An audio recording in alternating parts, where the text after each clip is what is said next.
Welcome back. The previous week we looked at the concept to stay connected in times of feeling insecure or in times of feeling anxious. Because in times like this, we need to stay in a relationship. This is not a time to be left alone or to hide in loneliness and isolation.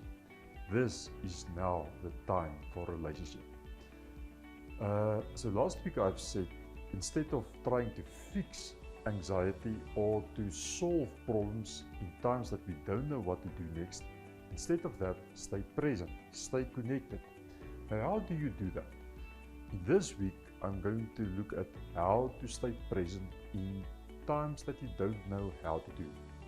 So the first step, how to stay present when you don't know what to do as a couple in a bigger world, maybe with each other, but also with what's happening in our world, is to acknowledge what you feel, acknowledge the fear, acknowledge the concerns, acknowledge the anxiety.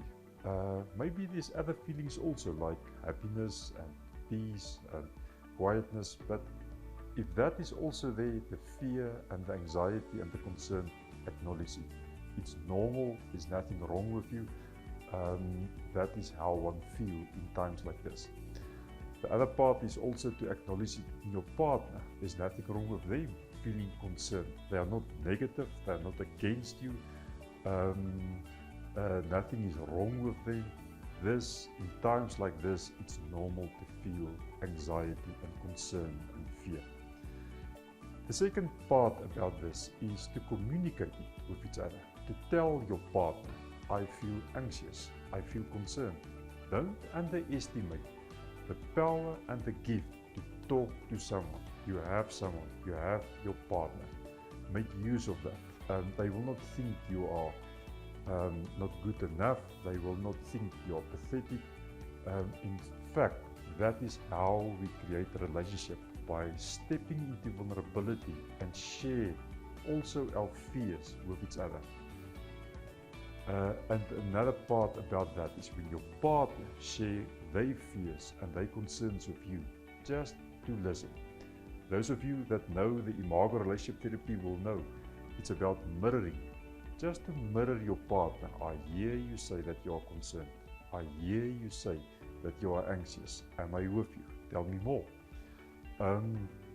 Don't listen to try to make a plan or to fix it or to solve the problem. Just listen. Listening is presence. Listening in a time of feeling insecure, not knowing what to do, is the best way to stay present with each other as a couple to survive times like this. All the best for this week. Please stay healthy and stay connected.